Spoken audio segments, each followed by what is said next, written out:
Today, we're diving into the Christmas story, but maybe from a different angle. We're going to see how it's really an answer to one of the most human feelings out there, the fear of being forgotten. We're going to explore what it truly means to be remembered. You know that feeling, right? You're waiting for a call, a text, maybe a breakthrough, and all you get is silence. And in that quiet, that's when doubt starts to creep in. You start to wonder, did they forget about me? Am I really all on my own here? Well, that exact feeling, it's right at the very heart of the story we're exploring today. So to really get the power of the Christmas message, we have to kind of set the scene. This wasn't just some random moment in time. Nope.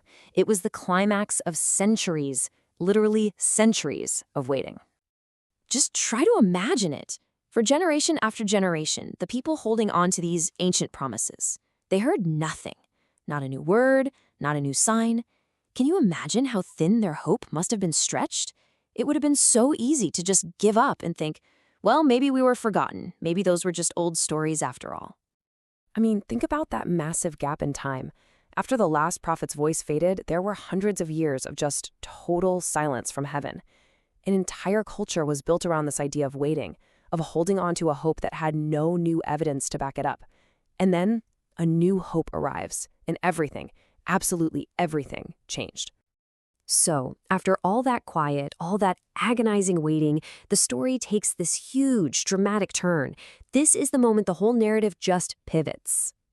Because everything they thought they knew about that silence, about being forgotten, it was all about to be completely turned upside down. You see, the birth of Jesus wasn't just a sweet little event. It was a direct, powerful answer to those centuries of waiting. It was heaven's way of shouting that the silence was officially over. And here's the crucial part. This wasn't some last-minute plan. Not at all. It was a carefully, deliberately planned fulfillment. We even see it right there in the story. Mary's own song is all about it, and Zechariah's prophecy confirms it.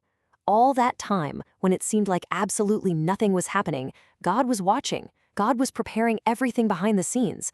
The timing was perfect. Okay.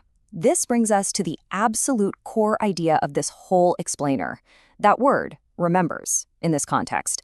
It means something so much more powerful than just, recalling a memory.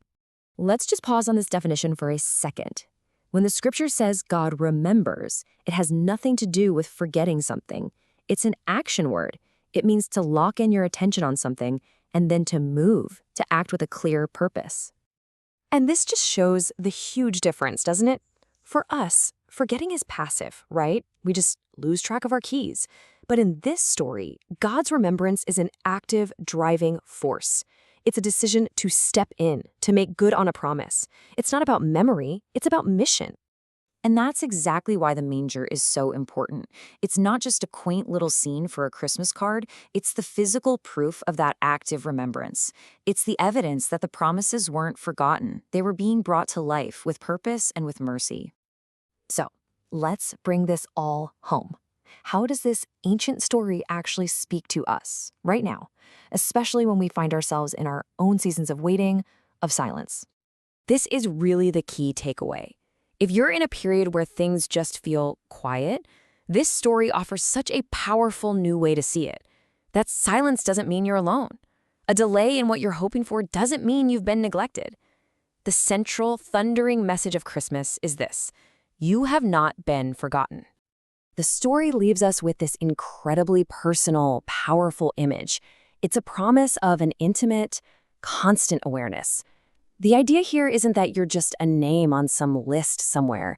No, it's that your very identity is an unforgettable part of who God is. And so I'll just leave you with this question to think about. The Christmas story invites us to look at our own times of waiting a little differently, not as a sign that we've been forgotten, but maybe, just maybe, as a period of preparation. If God's remembrance is an action, not just a memory, then where, even in the silence, can you see the evidence of his steady, purposeful work in your own life?